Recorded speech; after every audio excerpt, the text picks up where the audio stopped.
So, happy Friday. This is Max, and he's going to help us out with the video today. I thought, since it's, casual Friday, that we could have a guest on the show. Today, we're going to be taking a look at the comments from the Sight Reading Room, and then I'm also going to read out some of the top comments from you guys. Thank you so much for tuning in, and let's get started. Chamber sight reading. So let's take a look. We got a 1 in sight reading, and that's what gave us a 1 overall, basically, because you get 4 scores, right? You get 3 on stage and then 1 for sight reading. And if it's an even split, 2 2s and 2 1s, you get a 1 overall. So we got 1 1 on stage, and our other one came from sight reading. That is really fantastic. Sight reading is something I really wanted to improve upon this year, because after last year, I felt a little shaky on it, just as like a program as a whole. So this is really good. You guys got all check marks in the 1 column except for 2. So just to go over that really quickly, you got 1s for attention to task and focus, evidence of preparation, efficient use of time, posture and position, rhythm, tone quality, articulation, style, dynamics. On dynamics, she wrote, "Wow!" exclamation point. Hey, we don't lick our feet in this house. Then appropriate tempo, she wrote, "Great!" exclamation point. So that's really cool. The 2 that we got check marks in the 2 column were note accuracy and intonation, which, yeah. Ensemble characteristics comments. It says good key signature changes and good overall pitch. Musical characteristics, it says outstanding dynamics, excellent watching the conductor. Thank you. Thank you, guys. Strengths, excellent use of the warm-up time. Awesome. Areas to improve, she just wrote, "Congrats on excellent sight reading." And let's see, up here is where she wrote, "Wow." Ooh, wow, great. So that is fantastic. And then she wrote, "Great work" at the bottom. So, I'm really proud of you guys. You guys knocked it out of the park. So good job. Chamber comments. So basically, I just tried to pick comments that either made me think about something in a different way, or made me smile or laugh, or I just thought brought something cool to the conversation. So I just picked 5 comments from this week. Comment number 1. I think that our performance was overall pretty good. Although there were some spots in the first violin section that could have been better, intonation things, but also just goes for the orchestra as a whole. As a first violin, I know there were some spots that we worked on a lot during sectionals to a point of almost pure perfection, but it didn't quite sound that way during festival. But then it could have been just nerves, who knows. In this specific performance, you could obviously tell that the judges had a lot of positive comments, so overall I think that the good outweighs the bad. Yeah, I would totally agree. When you're in the practice room, or when you're in the sectionals, or even when you're in rehearsals, you can practice something to the point where you feel like, yeah, it's perfect, or at the very least you feel like it's to the point that you want it, and then you get out on stage and it doesn't quite happen that way. There are so many factors that go into that. Nerves is just one of them. The environment, like literally the physical environment, the fact that we had to walk down the hallway and play on a stage that we're not as used to playing on. When we're rehearsing in the orchestra room every single day, we're so used to that it's a lot easier to immediately get into that zone where you perform really well. And a million other things. So, I think that it's not worth beating yourself up when you feel like we practice this and practice this and practice this. Why did it end up sounding that way?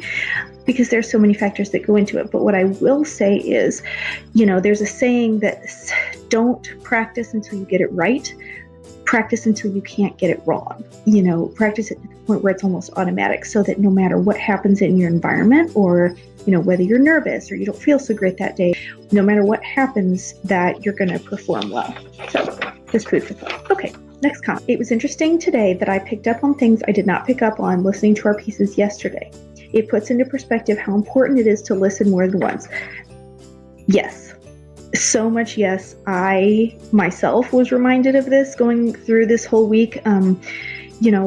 We would have done this anyway, but we would have done this entire week's worth of lessons in one class, right? We would have taken one of the block days, listened to all 3 judges' comments, talked about the sight reading, and been on our way.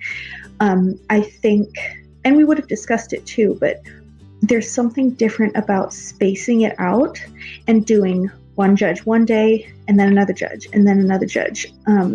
It really gave me time to process it, and me especially, because like I would listen to it while I was recording, and then again while I was editing, and then again when it was finished. So I have listened to these pieces 9 times, I guess now.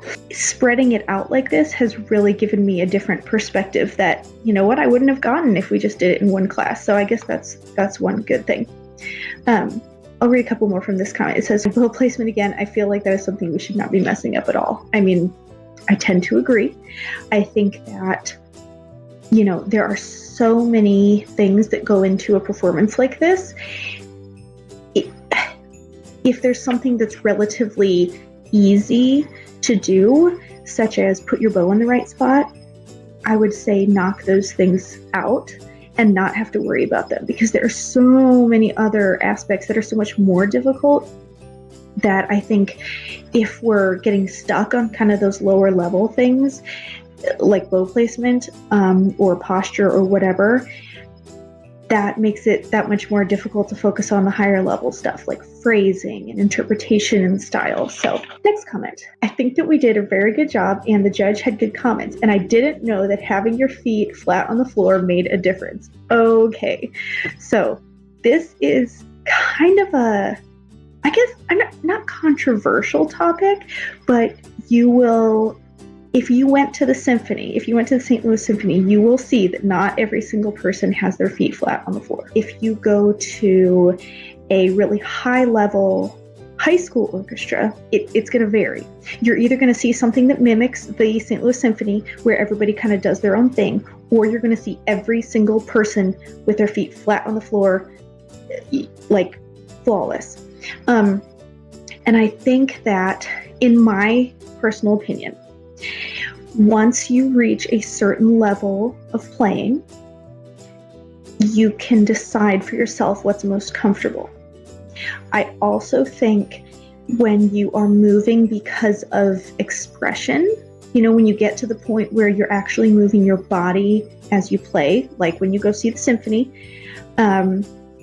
if you reach that point, then you may feel compelled to move your feet with you.